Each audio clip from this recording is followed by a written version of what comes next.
巴黎、蒙马特、圣心教堂、酒吧、小巷、墙，音乐、歌舞、戏剧、电影、画儿。这里是巴黎市内的最高点蒙马特，这里有光影中才能表现的鲜活与灿烂。低矮的小屋，高耸的教堂，嘈杂的人群，鹅卵石铺成的步行街，勾勒出它的身姿窈窕、妆容美艳。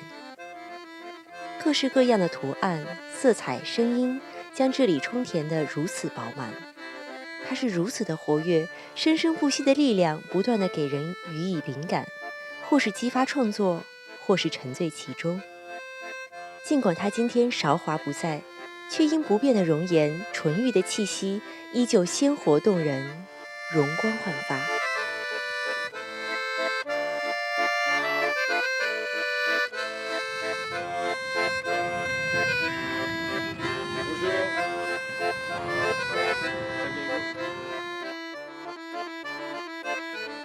蒙马特高地曾是艺术的热土，狭小的空间曾经风云际会。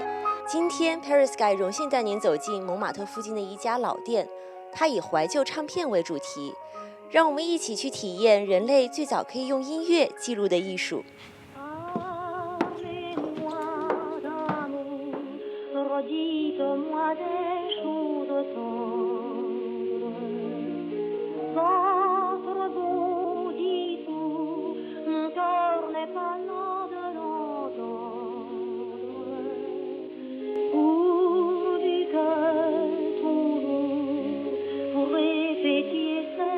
留声机与黑胶片是大工业时代最伟大的发明之一，将闪烁即逝的声音化成永恒鲜活的历史。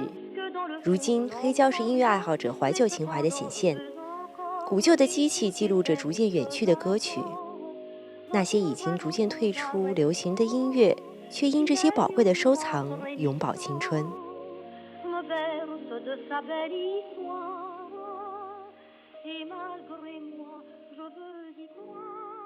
Bonjour à tous, aujourd'hui nous sommes dans le Phonomuseum dans le 9e arrondissement à Paris.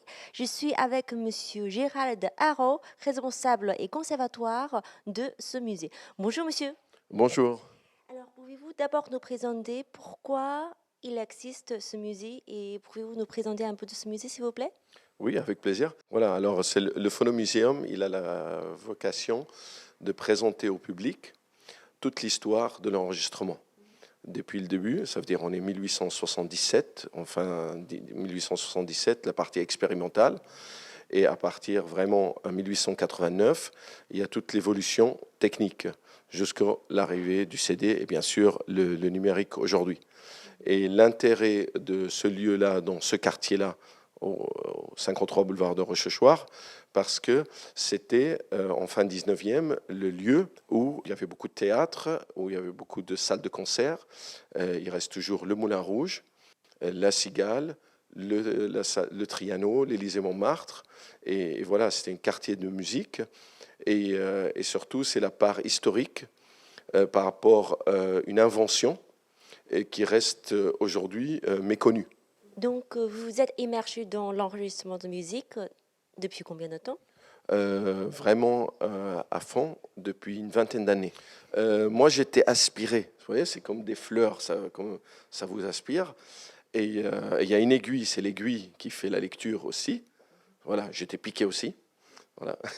Ça, c'est juste pour la blague, parce que c'est quelque chose, vraiment une grande passion.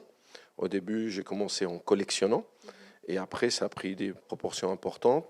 Et surtout, pour moi, le but, c'est de faire partager les collections, faire partager le savoir avec le plus grand large public. Le premier souvenir que j'ai, c'est dans les films noirs et blancs. Je suis né en Syrie et je suis venu en France pour faire des études. Et après, je suis resté parce que j'aimais la France.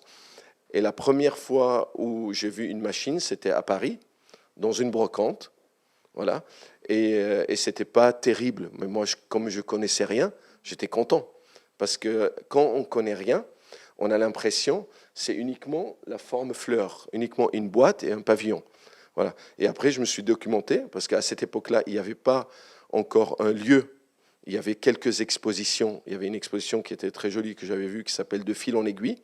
Mais c'était une exposition temporaire et il n'y avait pas un lieu où qu'on puisse aller, regarder, se renseigner, voir, comme là, aujourd'hui, c'est accessible pour le grand public. Donc maintenant, pouvez-vous nous présenter quelques appareils du musée?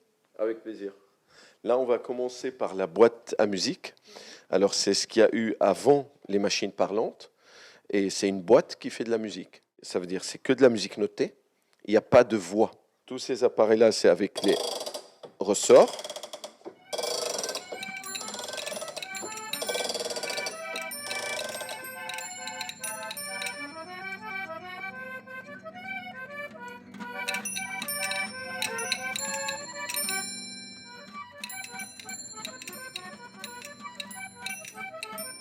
Dans ce quartier-là, les machines parlantes sont assez spéciales. Est-ce qu'il y a un nom spécifique ou ensemble de ces machines parlantes? C'est l'ensemble, parce que c'est ce qu'on appelle le cylindre. C'est ce qu'il y a eu avant le disque. Et ça, beaucoup de gens ne connaissent pas.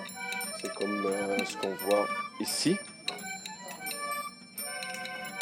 Hein, c'est le cylindre. Ça, c'est le format standard. Faire marcher celle-là, ça, c'est le premier modèle à ressort de la marque Graphophone de 1896. Parce que c'était pas aussi perfectionné que le disque. Mais comme c'était le début, les gens étaient très contents.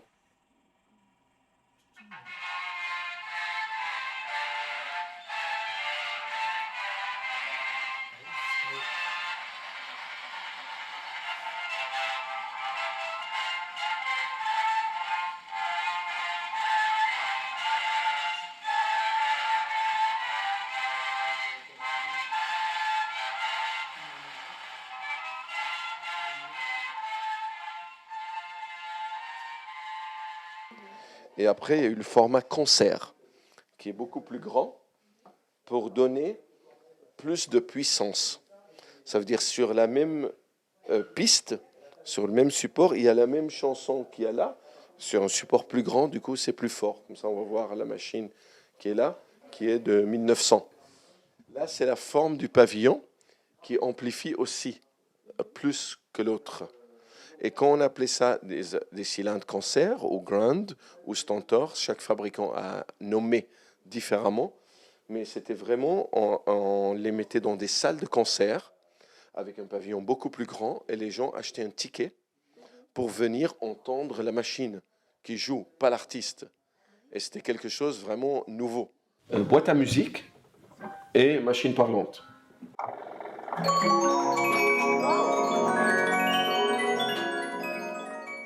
Là, on est la partie, ce qu'on appelle les électrophones. Contrairement à tous les machines parlantes à ressort, mécanique et tout ça, comme le jukebox tout à l'heure, c'est électrique. Ça veut dire qu'il y a un amplificateur, on l'allume et on a besoin de l'électricité.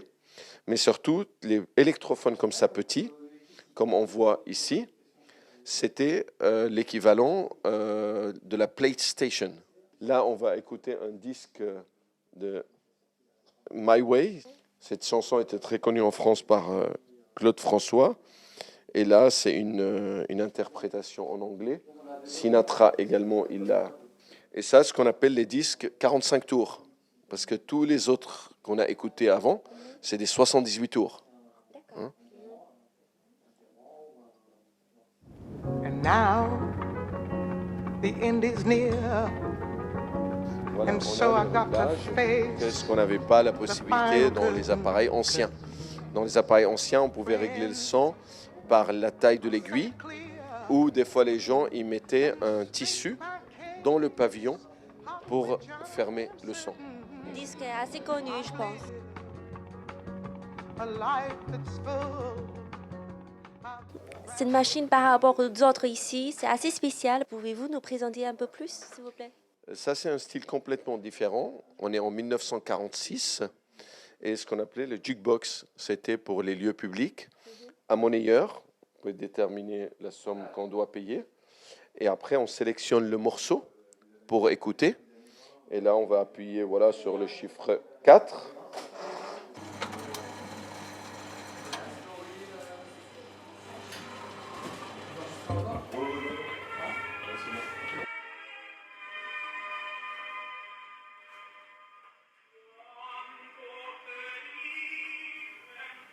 吉哈尔先生创造了一个以唱片为主题、包含交易、收藏、修复、文化展览的系统化的产业。他的热忱以及对这份事业的执着，都凝结在这些收藏当中。店面的空间是有限的，主题也并非是一种奢侈品那样的拥有耀眼光环的藏品，更不会有品牌效应带来的剧烈扩张。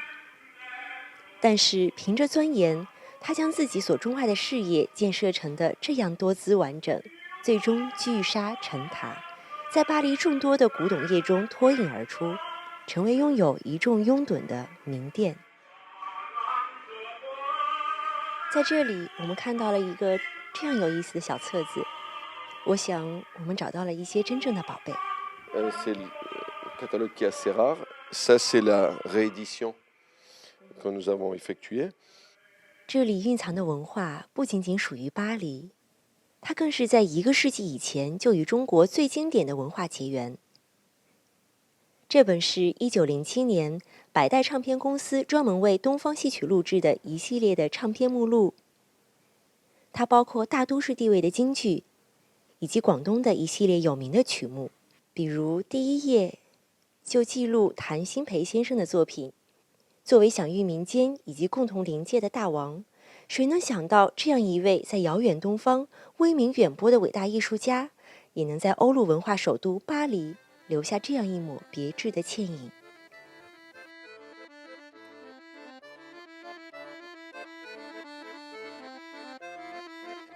今天的漫步到这儿就结束了，希望与您分享更多有关巴黎更精彩的秘密。À la prochaine! Sous le ciel de Paris s'envole une chanson. Elle est née d'aujourd'hui dans le cœur d'un garçon. Sous le ciel de Paris marchent des amoureux. Leur bonheur se construit sur un air fait pour eux.